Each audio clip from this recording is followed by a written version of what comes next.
So hopefully you can see my screen. Yes. Great. Everybody, welcome. This is Bob Henderson. I'm the CEO of Intelligence Services Group and volunteer for CSNP. And this is our monthly A Day in the Life of a CISO panel. So welcome. I'm glad you could join us tonight.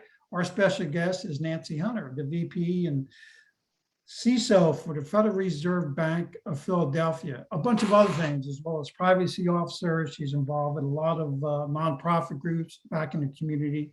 So we'll cover all that. And my cohort, as usual, is Maury Haber. He is the, make sure I get this right, Maury, because I know you changed roles, Chief Security Officer for Beyond Trust.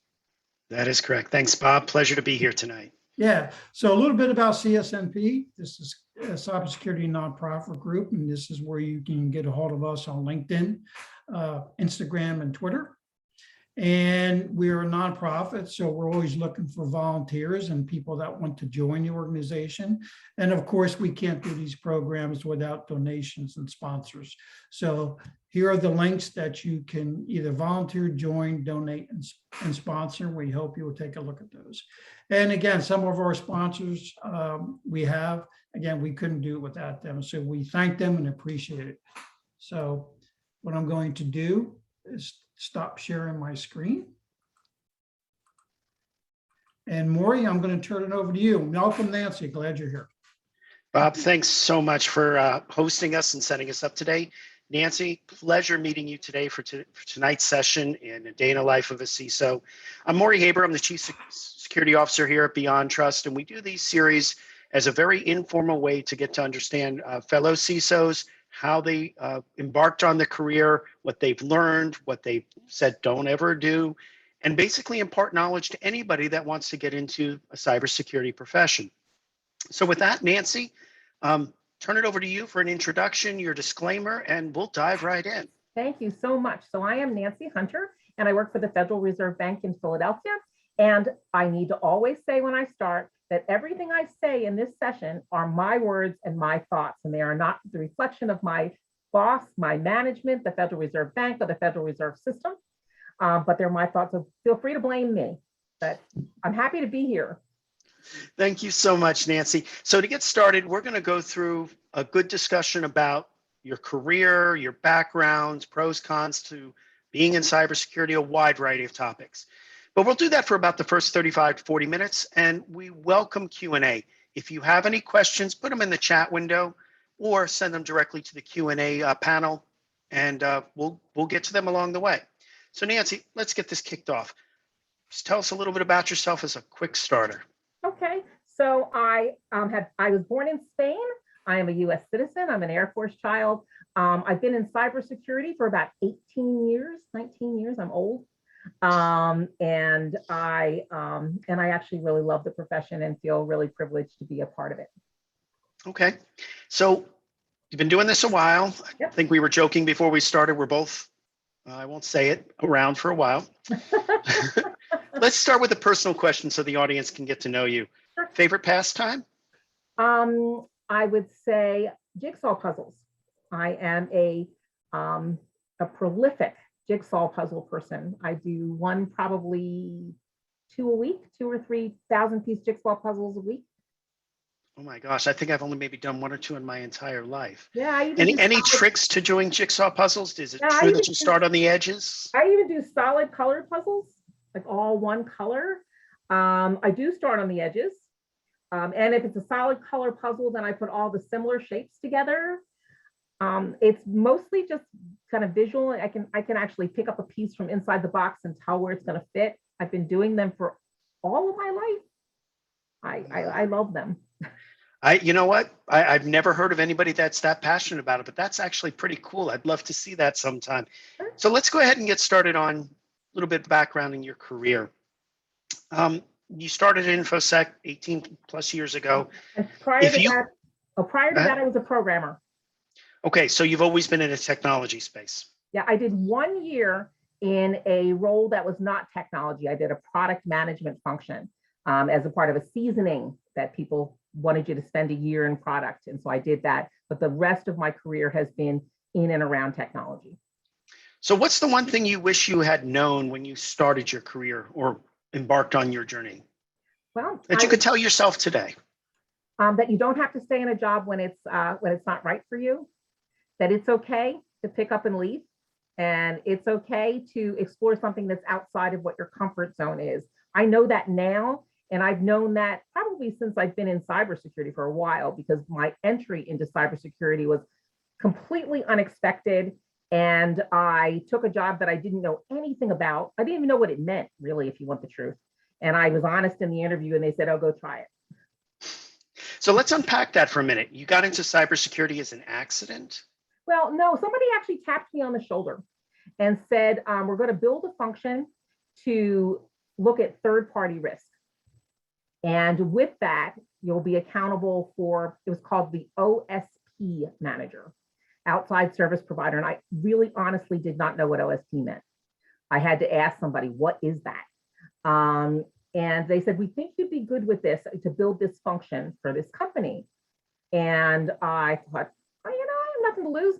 And I went and I interviewed, and I liked the people, and I liked the idea of building a repeatable process. So I learned about what controls needed to be managed and how we were going to engage these third parties. And that's was my first entry into cybersecurity. And again, I did no idea. Well, you know what? Everybody's journey is kind of unique. And a lot of times from doing these interviews, people just stumble into it, especially early on, because it wasn't a formal career. One thing that I've learned when doing these interviews is sometimes we use terminology that people don't know, especially people still in the educational system. When you said that you were helping define controls, I know what it means, but let's unpack that a little bit further. Sure. What was it, or what was interesting to you about doing those controls? We had a list of things that we needed to identify that third party or this vendor or supplier or partner was doing well. And so it's kind of a boundary point, as I look at it, that says, how can we test and put things in place so that you don't go outside of these guardrails to keep us secure? Okay.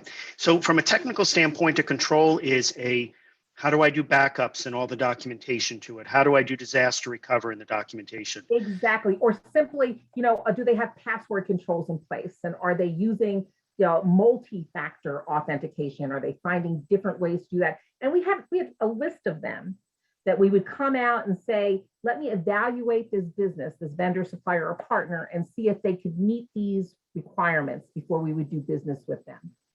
That makes sense. So today, controls are everything for compliance, for regulation, for just good security practices.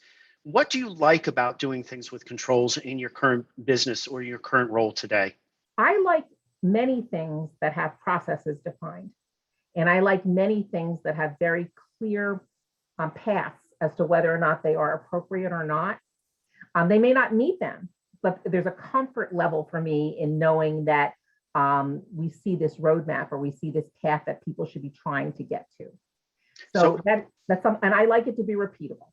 So when you and I were first starting the call, we were talking about having a plan to do everything, that you like to plan out your morning, your evenings, even to the day that you retire, which I think is absolutely amazing. It sounds like controls help you get along that plan or along that model. Exactly. I am pretty planned. So I joke that I have a Microsoft project plan for Thanksgiving, but it's true. I really do. And I can change the number of people that are attending, and it alters the menu and, all of that. It sends out little emails. It's just simpler. It's just. I appreciate it. I wish I could do that, but I do like spontaneity. So how do you deal, especially in cybersecurity, with the unknown or the pop-up or the phone call in the middle of the night? How do you adjust to that since you are so organized and planned? It is a yin and yang, and no day is completely planned, and no call is completely scripted. And so it actually helps me. I know what I'm ultimately trying to get to, but you have to be flexible, you have to be responsive, you have to be adaptable, or you can't function. People are not that structured. And so, because most of these processes involve people at the core, there's always something that can go off. So flexibility? You have to be flexible. You have to be. So I would say that's probably a key trait of cybersecurity is there's no such thing as that rigid path, 9 to 5 job, do this at this time, lunch break is here. The flexibility is critical. Exactly. And you may have a comfort level in having a repeatable process, but the reality is that you're never going to get to that in your day to day. And so you have to find a little bit of joy and a little bit of excitement in not knowing what your day is going to look like. It's absolute truth. So let's switch back to some of the more practical sides of the questions. If you could tell me your biggest accomplishment in your 18-year journey, something that when you think about just absolutely puts a smile on your face and pride, and you can't say children. It's just an answer we can't do. So I would say the things I am most proud of when I come into a company and they don't have some repeatable process and I put that in place. I did that with that OSP role where I built a repeatable process. So the person before me had done a handful of assessments the year before I started, and he hired me and we're still friends. And I came in that first year and did a couple of hundred of the same thing that he had done because I automated it and put a process in place. And so I have come in and automated, put processes in place, really looked for ways to document things so that they can be ultimately repeatable. It doesn't happen overnight, but I'm very proud of that work and that I've built a history of being able to do that in my career. Well, when we think about the repeatable process and flexibility, we know where the path is. We know how people should operate. If a person comes on board or we lose a person, we know how to instruct them to do that. But we also have to say or learn from our mistakes. And one of the best quotes is, we learn the most from failure. You have to fail sometimes. Could you share an experience or a job or a task or something that taught you a lifelong lesson in cybersecurity about a failure? Yes. So I had a job that I was actually doing very, very well in. And I wanted a promotion. And I said to my manager, what do I need to do to get a promotion? And they basically said, nothing, you're never going to get one. Ooh. And it was a hard message and it was okay. At the time it wasn't okay, but it's still not okay. It was all right, but I spent probably like the next 2 years trying to figure out ways to convince that person that I should be getting a promotion. There should be a reason for this change. And I should have left. I should have left because the person was giving me a gift in being honest with me and they had somebody else in mind for, whatever promotions were coming. And so, does this go back to what you mentioned in the beginning about you shouldn't feel guilty or ashamed about change? You should not feel guilty or ashamed about change. You should take those opportunities when someone's kind enough to say to you, this is not going to work. And because I exceeded every goal every year, I thought I need to be able to convince this person, and I couldn't. And I moved to another role and it was fine, but it took a lot for me to give up and go, I cannot do this. There really is, this is not within my power. And so for me, the lesson learned was to forgive myself and to know that you're not perfect in every situation and it's okay. The next one may be a better choice for you. And I can say that every role I've moved into, it has been progressively better. To the point at which I've landed at the Fed and I feel like I hit the lottery. But every one has been progressively better, but it took me to get out of my comfort zone and go, it's time to go. Know when it's time to go. So you have to get that satisfaction in a job. That's key. Absolutely. If you're not, reevaluate. Yep. Reevaluate and make the decision that, it is not a failure for you to leave a position. It's a failure for you to stay when it's past your time. That's an interesting point. So someone looking to get into cybersecurity or elevate their career into the CISO roles, there's a lot of advice: accountability, humility, reliability, lots of traits that really make up the person that needs to get there. And to me, honesty and reliability are two of the most important, because you have to say what you mean, you have to do what you say, and you have to give honest feedback. If you can't, you're going to step on someone's back and it's going to come back to burn you later. What advice would you give someone that wants a career in cybersecurity and then ultimately their goals are to become a CISO or other cybersecurity leader, professional, evangelist type of position? Not every job path is vertical. Sometimes you need to make a lateral move to move ahead. And so take something from every job, learn what you need to learn from it, and then continue to move on your path. But don't be so certain that it has to be a promotion to move to your next job, because you can learn much from taking a lateral move. And I would absolutely agree with you about the honesty piece. You have nothing but your integrity and your honesty. And if people do not trust you, you can go nowhere. So you have to build relationships and be honest. It doesn't have to be brutal. It just has to be honest. So one of the topics I've asked almost all my speakers about is something that I see a lot of. And being a cyber professional is like being a doctor. You can't be an expert in everything. You get your specialty and you deal with it. And that's imposter syndrome. And look, I do a lot of work myself. You do as well. You can't know everything. There is self-doubt. How do you recommend someone overcome that self-doubt and say, look, I'm doing the best I can and I know what I know? What do you tell people? Well, one is you surround yourself with people who know more than you do. And you surround yourself with people that are teaching you all the time. And so, no, I don't know everything. Don't pretend to know everything. And I tell you right up front, I don't know. I have no idea. It's okay. But I surround myself with people. I am proud of my management team. I am grateful to have them with me. I'm grateful for the rest of my team. They do know their specialties and they bring them to the table and they make us all look good. So who helps you the most? Is it that team? Is it peers? Is it seminars? Where do you stay up to date to the best of your ability? I have a number of peers that I respect and that I spend time with who know more than I do on many things. You mentioned a couple of people along the path, people that I'm glad to consider my friends that I can bounce ideas off of. And so Anahi Santiago is one that we had mentioned a little bit earlier. I call and ask for help.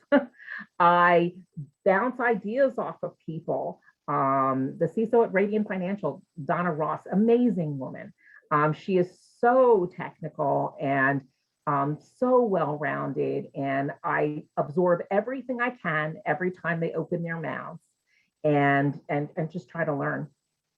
It's incredibly important, having people that you can talk to, peers, even management. So as we've gone through the journey, similar paths, it sounds like, we've had mentors, people that have coached us, some technical, some not, some giving us advice that we go, why did I even listen to them? But they were still my mentor. Can you tell us about a good mentor experience? And if you want to throw in a bad one, up to you. Actually, I'll throw, two people were mentors for me. One, my mother was a successful businesswoman. And as a result, I learned how to balance. I learned that my children could know that they were a priority and I could still do my job. I could still travel as I need to, and they knew that I could be there all the time. And I learned that from my mother. So I'm grateful for that. I also have a mentor from somebody that I knew from a large bank that I worked at, still a very good friend, because she was brutally honest and would look at me full force and say, not a good job. And let me tell you why. Just really cut the cord right off, or I really think you need to look at this. And she just retired recently. I still talk to her. Her name is Marion. Tremendous respect for her. She was an HR professional and we became friends. And she's just a wonderful mentor. I'm glad to have her. I'd love to go down that path for a second. Brutal honesty. We're dealing with different generations now, and we're not picking on any one generation or another. Brutal honesty has a different definition to older workforces than younger workforces.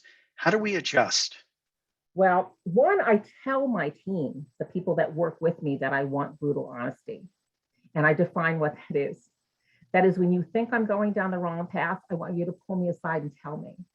When you think I've made the wrong decision, I want you as nicely as possible to tell me it was the wrong decision as why and why. I get that from the people that I really respect who work for me. and they know there's no retribution, there's nothing there. It's a thank you for telling me. It's a gift when you can work with people that will tell you where you're going wrong. So And the trick, never make it personal. Well, I do make it personal in the sense that I say thank you and how Okay. appreciative I am of what they're doing, and that I reward them as best I can because they're helping the department. They're not only helping me, but they're helping us do a better job. So I like that. Just, tell me that you hate that thing that I wrote, because probably we could write it better together. There is some truth to that. And when I was referring to personal, is you never make any disagreements personal between the people. You always try to keep it at a professional level, right? Absolutely. Absolutely. All right, so let's change gears again. Myths. I hear them all the time. I hear that the CISO is in these closed door meetings. When CISOs talk to CISOs, the conversations are like a secret handshake or, blood pinky swear. And I love them because when my sales guys at least sit in with me on a CISO to CISO conversation, they're like, you guys are just talking like sports here, right? What is the biggest myth that you hear about our roles, your roles, or being an executive in an information security profession?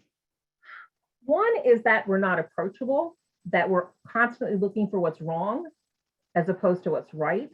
I've had people say, I'm afraid to tell you this because you're the CISO. And, I'm here to help. It's taken me a while to get people to understand that we're really here to help. And how I did that in this particular function was I created a consulting function. I took people out of an information security assurance role where they were actually running the local incident response function and vulnerability management. And I pulled the best communicators out into a consulting function. And we actually have people sit in the business and listen to what they're trying to work on and what they're building. And then they begin to trust you a little bit. So I think that the biggest myth is that we are not approachable, that we say no all the time, when in fact we are trying very hard to say yes as often as possible, as securely as possible, so that we can enable the business. I think that's a wonderful answer, because I see a lot of times people think of us like HR. You get on that call, CISO showed up. Don't know what they're talking about, but I don't know if that's just an exec or a thing, or yeah, we shouldn't be sharing that in front of the CISO, almost like HR. Similar to audit as well. Audit Yes. lives that same function. And I found that if you bring audit in at the beginning, they can help you come up with some great solutions. So just drop the barrier and come on and come with us as we help the business together. It becomes the team approach. Mm-hmm. So a team approach is what I think is the most successful in cybersecurity. This is not a one-man show, one-person show. How do you address teams? How do you think of them? How do you structure them? What do you look for when building a team out? Okay. So I look for people who want to learn. I look for people who want to be there. So if you come in and you come into a new structure, I don't always keep everybody. There's always somebody who's going to quit and go, yeah, I don't want to work with her. And that's okay. You can't take it personally. You move on and you bring in the next person. So I want everybody to want to be there. I want everybody to be accountable on the team. When you have a role, you are responsible and you are accountable. I am not going to do your job for you. I'm not going to have somebody else do your job for you. You're going to do your job. And I will rate you appropriately. You need to do your job. You need to do your job. So that's what I think in terms of teams, that you hire great leaders to be your team leaders. They do not have to be the best technicians. They need to be good communicators. They need to be good cheerleaders. They need to be good planners, all those things as a team leader. And then you let them go ahead and do their jobs. So many of the audience members today are probably in college. They're volunteers themselves. They're looking to grow their careers.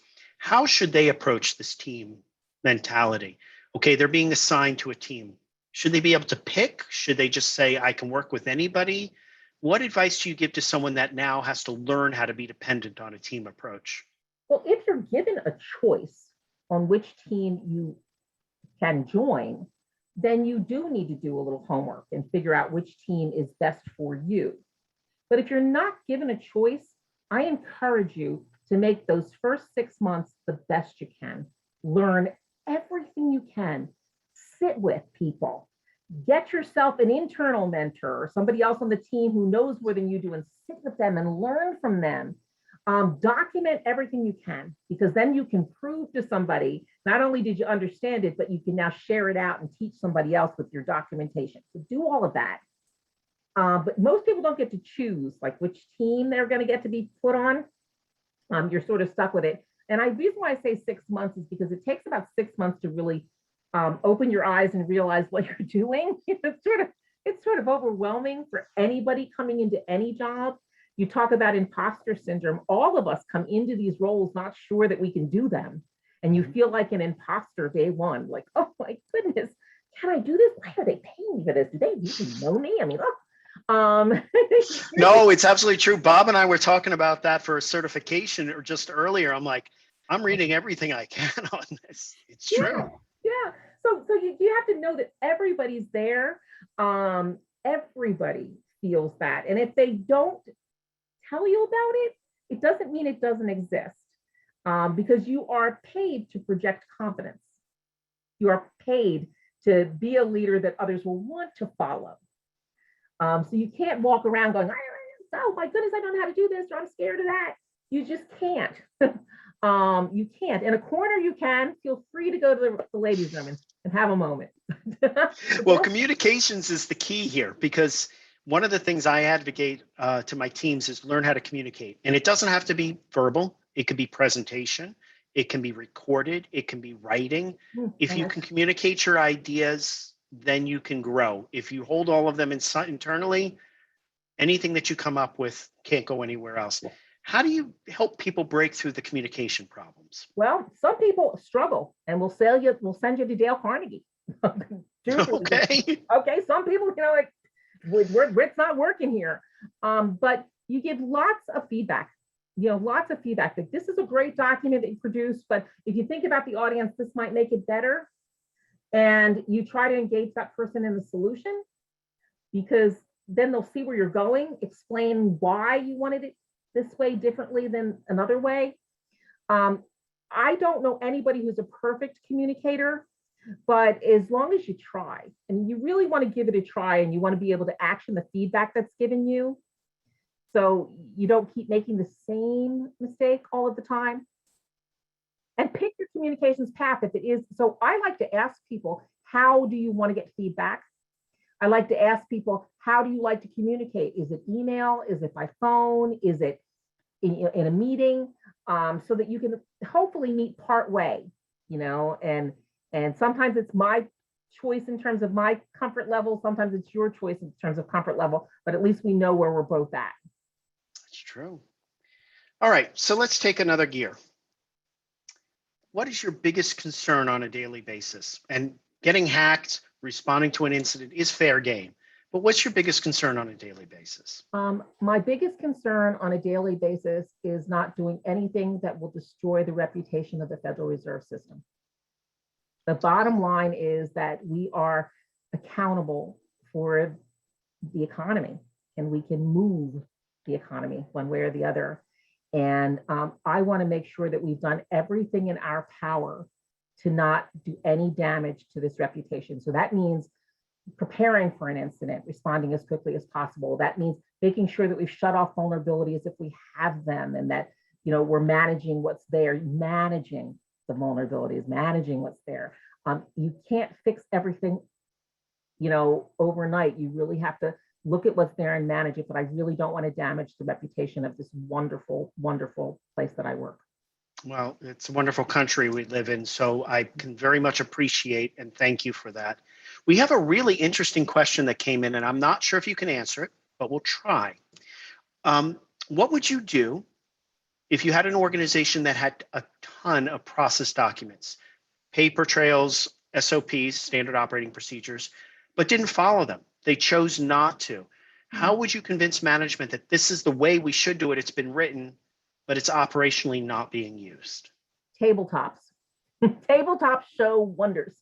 So you pull together explain that. You pull together the right group of people in the room, and you challenge them with a scenario that says, what would we do if this happened? and you look to see if they pull that documentation out, if they're actually using it. And if they're not using it, chances are you're going to find a bunch of holes. And you're going to get to document those bunch of holes that you find as well. But usually that level of communications back to the team and back to the leadership as to what's not working.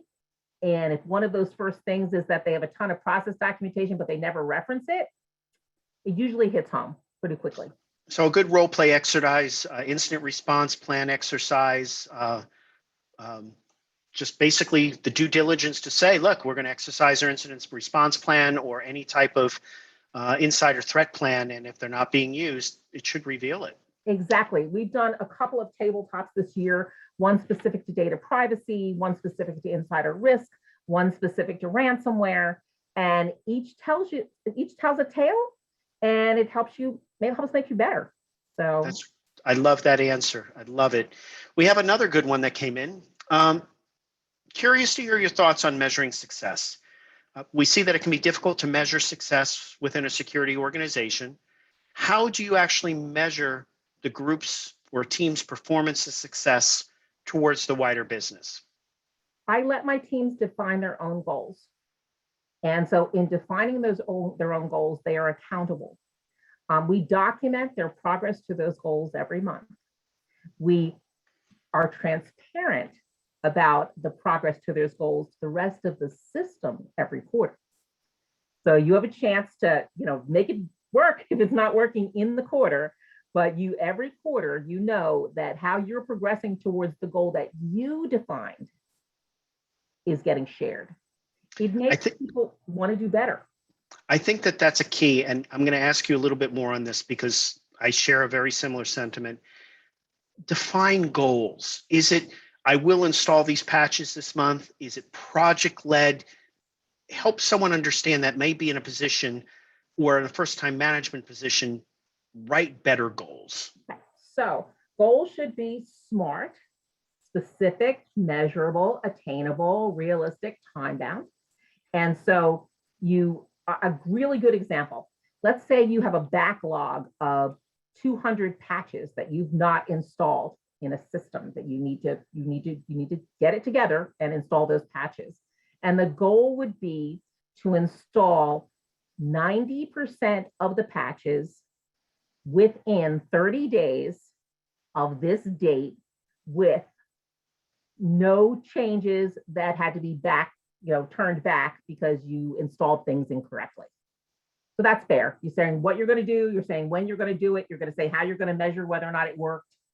And if you define a goal like that, it becomes a contract between you and the person who's creating the goal, so that you both can be successful. And that's key. So the goal should be successful. We had a comment come through about OKRs. If you're not familiar with an OKR, it's an objective keys and results. And one of the things about an OKR is the goal is a stretch. It should never really be achievable. It's what you're striving for. And if you hit it, you potentially could have made it too easy. So I would want to make sure that the audience at least understands the difference between an OKR and a goal. And OKRs are generally not task oriented. They're abstract in terms of we are going to ensure a minimal risk surface or a closed risk surface for all endpoints throughout the quarter. And then the goals supplement that in terms of the patches. So thank you for that feedback, but I want to make sure that to that one person asking the question, there is a subtle difference. Great. Fantastic. Okay.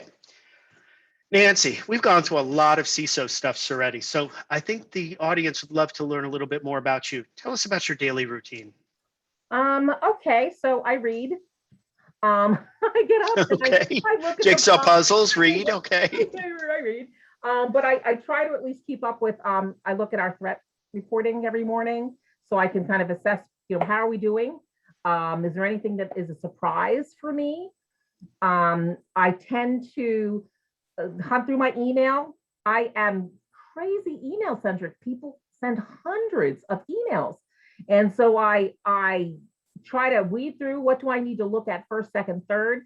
I usually touch base with the 3 people that are my directs. Is there anything that blew up? Is there anything that I'm aware of? Is there anything I need to know?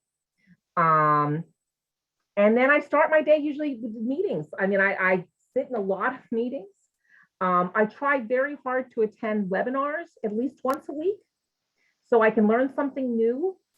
I also run our insider risk program, and right now there's a lot of great webinars on insider threats and on ransomware.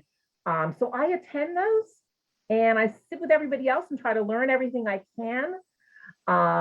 I challenged ourselves, everyone on our team this year, to take something called the group of trainings called Talent Next, for the next level of whatever it is you want to learn.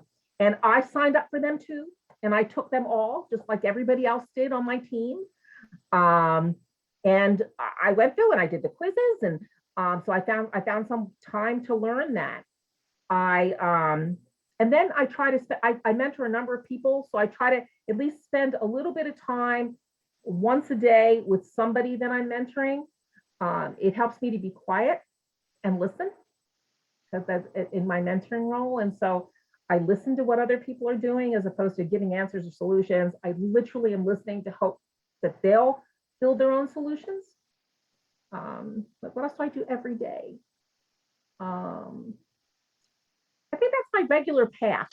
You know, I mean, I like my regular path. I do a little bit of the mentoring, a little bit of the reading, a little bit of a webinar if I can get it in there, and then I attend my meetings. Well, I also spend some time writing. It brings up a really interesting twist. So most of us have now gotten into this routine. Most of us are working from home. Mm-hmm. Students obviously may have had remote classrooms. What changed the most for you this last year? Well, I am an early bird. So I am up at 5:30, 5:45, and I would usually be in work by 7. I am in work by 6. Oh, wow. Okay. It's literally right next to my bedroom. So I roll over and I come into work. I don't have as much interaction with people. I don't go outside very much. Just to be honest, I don't. I just don't. I sit here, but I see my family for lunch every day, which is awesome. And then I log off earlier than I've ever logged off in my life, because I do come in so early. And I said that to you guys when we were planning this, that, oh my goodness, I'm such an early bird. So by about now, I'm tired. And I sit down and I sit with my family and do jigsaw puzzles. I do my jigsaw puzzles. Well, you know what? It is kind of like a battery meter. You start fresh in the morning, you're pretty drained by the afternoon. Family comes in, you got that 5-minute power boost, and then by that, you're done. I get it. I miss the office. I admit I miss the office. I was going in a lot at the beginning of COVID. And recently I've stopped. I went in this morning for a few minutes just to touch base with somebody I needed to do face to face. But generally I'm home like everybody else. And we do miss it. Bob and I were joking about missing the travel and everything else. And I'm like, okay, I did go to Black Hat, and I don't know when the next time I will venture out with everything considering. That's wonderful. I've not been to anything. It's hard. It was scary. And it's very unnerving to walk through a casino with a mask. You feel like a robber. It's just kind of weird. We're getting a lot of really wild and really great questions over here. So let me hit a couple of them for you.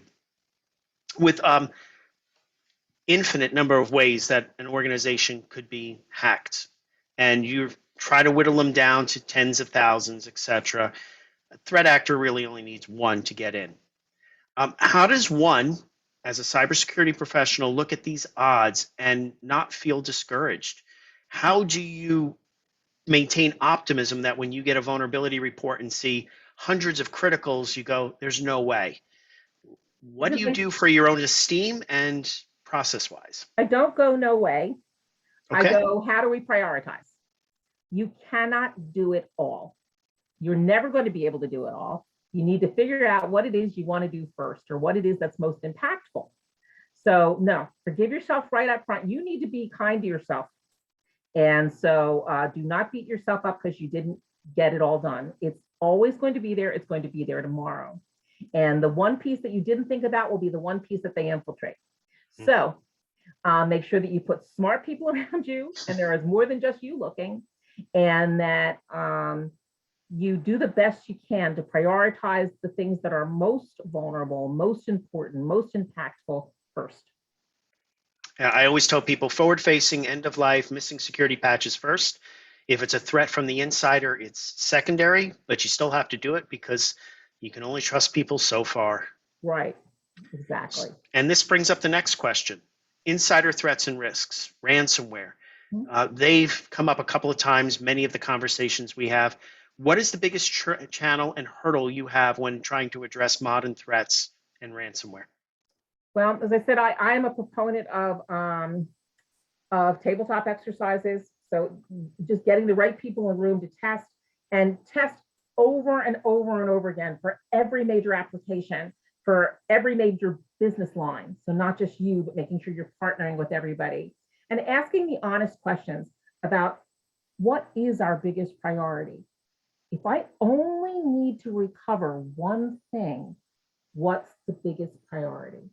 And having really good conversations around, everybody talks about, are you going to pay the ransom? Are you going to pay the ransom?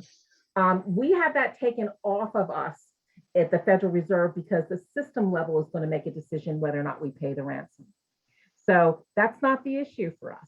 The issue for us is making sure that we have containment. The issue for us is making sure that the blast radius is not large. You know, all those types of things are what's important for me and my unit. So they've taken some of that away. We are never going to figure out what the nation state threats are going to do for us. If you have a clearance out the gazoo, it doesn't matter, you can read to your green. You're never going to, these people are smart and now they're doing ransomware for hire. So they're hiring smart people that have day-to-day jobs doing great things that in the background, they're breaking into you on the side. So surround yourself with smart people, do the best you can, and prioritize. Yeah, I was talking to my research team earlier, and they came across a couple of incidents where the ransomware team are trying to hire employees for a substantial Bitcoin amount to become the infiltrators. And that just blows my mind because of the untrackable nature of paid insider threats. Add extortion and everything else, it's too much. You have to look at everybody in terms of your insider program. So we look at everybody, all of our employees. You look at our president, you know, everybody, you know, we go through everybody and we try to assess who's potential for being an insider threat, because it's always potential until it's an actuality. So you need to have a really great team around you to be able to see all those things that you can't find out in a report. You know, there isn't a report that's going to tell you that somebody flipped out in the hallway and was pissed off at something, but somebody around a table who's well in tune with your employees may know that. And so worth having that person at the table. That's a really, really sound piece. With that, good question on this next piece, and it ties into it. What is your relationship with other departments like finance, legal, engineering? How do you work with them? We work very well with them. So I am pointed about building relationships, very pointed. And we come ready to help and we prove that we're there to help by sitting at the table as they're coming up with ideas and offering suggestions, not putting up walls and saying no. So I have a really good relationship. And in our insider program, we include many of those groups that you just mentioned. So we include many of them at the senior levels to come and help us plan what will work and what won't work. So very, very, very good relationships. As I said at the beginning, I like our auditors.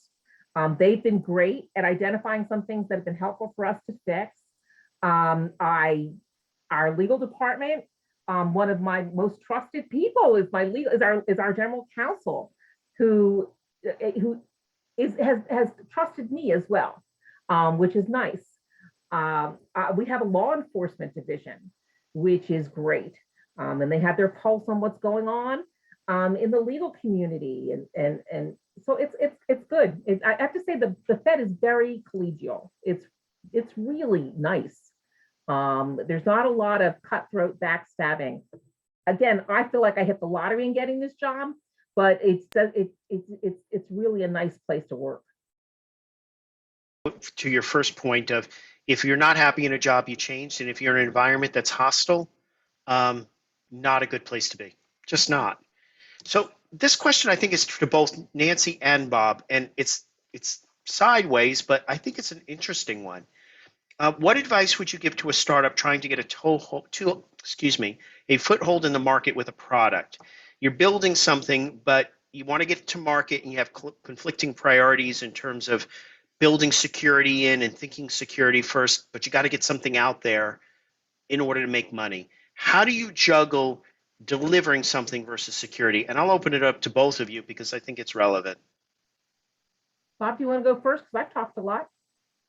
Well, yeah, I mean, you're no matter what business you're in the digital business. I don't care how small you are in the digital business.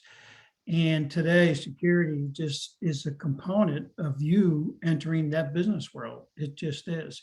But what you have to measure is, what does that mean for your particular company, for your particular product, and your total addressable market? Who are your clients and what's important to them, right? Because depending on what the client is, it could be a financial client has different priorities when it comes to security and different regulations that you have to be attuned to versus a retailer, right? So you have to be attuned to your client and the market they're in and their regulations that they have to adhere to, especially as a vendor. Being in their supply chain, that's huge right now. And you have to understand that. You have to understand your client. And that to me would be the biggest thing.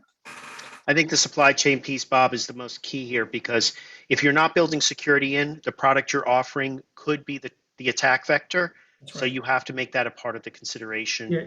It will be the attack vector. We've seen that and we continue to see it. So, in the supply chain, especially a software vendor, SBOMs are becoming very prevalent now, which is, software bill of materials that you're going to have to provide. Nutritional fact listing is becoming important as well in terms of every component within every API, everything that is within your software stack. So it's important for you to understand that.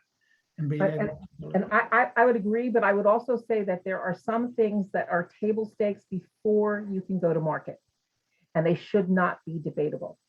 So if you have somebody's SPII and you need to figure out how to secure it before you go to market, it's not a choice. You need to figure out who you're going to give access to your crown jewels, whatever they may be. And it can't be willy-nilly, it can't be. Yeah, it has to be a thoughtful process. So there are some very basic security features that I don't think are options. And I think that you do yourself a disservice by going to market before you have those basics done. It's not worth you cannot regain your reputation once it's gone. And that includes code review, security code review. Yeah. Products like check marks, doing a penetration test, doing a web application scan, ensuring that you do not become the liability out of the gate. Thank you. I know that was a little off topic, but good question, and probably a whole session we could do in itself. Nancy, I'm going to wrap it up with a couple of wild questions, and then we'll call it a night. Okay. What's your favorite quote that you live by? Okay. So I like this quote. Okay, it says, "The best way to predict the future is to create it." Ooh, I like that. Okay? And that's for Abraham Lincoln. But you control much of what your future holds. Make it happen. That's really straightforward. Very insightful. I did not know that was Abraham Lincoln. Now, you're doing this session with me. We're putting ourselves out there as CISOs. One of the things that we see is some CISOs do not like the public light at all. They do not like the public persona. Others gravitate to it. And then there's the middle ground. What is your opinion of being that CISO with a public persona, your brand? I personally am hopefully using my brand to enable others to come into cybersecurity and to enable us, for people to learn about this wonderful field. And so if you have a reason for the public opinion or the public persona, as opposed to just you need to be on stage, I think it's helpful and it's worthwhile. You give up things like, it means that you get 1 million emails every day, or it means that you get phone calls from everybody under the sun. but it is worth it if you have a goal in mind. And for me, I think that this is a wonderful field that I want people to know is out there. And I want people to take the chance and not give up on applying, because I think there are jobs out there. And I think you need to apply, and you need to keep applying. I think that's incredibly important. It's the giving back. It's the knowledge transfer, because we're not going to be doing this forever. One day, hopefully, as we've been joking, we will get to retire. Hey, All right. More, I want to give Nancy an opportunity, because I know you're a founder of Women in Cybersecurity in Delaware Valley, and you give back. And I've joined down the organization. I've been to those meetings. I just want to give you an opportunity, because I think it's important that that's part of the persona, right? Yeah. As a CISO. Tell us a little bit about that. Yeah, absolutely. So we in Philadelphia started a program called Philadelphia Women in Cyber. And just in June of this year, we've converted that to use the national organization, CISOs, Women in Cybersecurity. We created the Delaware Valley chapter, and it encompasses Pennsylvania, New Jersey, and Delaware. And we are encouraging people to join us. You can join us free if you want. You're still invited to all of our events, but it's a way to support women in cyber. It's open to both men, women, people in cybersecurity, people who want to be in cybersecurity, as a way to have a supporting network around us. We have a mentoring program. We have some education. We're do some community outreach, but brand new to us. And if anybody is interested in working to help build women in cyber for Delaware Valley, we are always looking for committee members. So reach out, and we will help to kind of put you in there. Thank you so much, Bob. Really appreciate you. I love community effort like that, and reach back, and the diversity inclusion aspects. I think they're so fundamentally important to open our eyes and understand different perspectives. So thank you. Last question, unless I get another one in the post. Okay. This is the whopper, the $1 million question. Oh, no. If you had unlimited funds, you had that million or billions of dollars, what would you do with it? Oh, if I had millions and billions of dollars, one is I would have every vulnerability patched. Day one, just day one. I would have unlimited training for anybody who ever wanted it. That would be just wonderful. And I could send you to wonderful places to get that training, but unlimited training. Unlimited funding. What would you do for yourself? Oh, if I had unlimited money for myself, I'd be a pastry chef.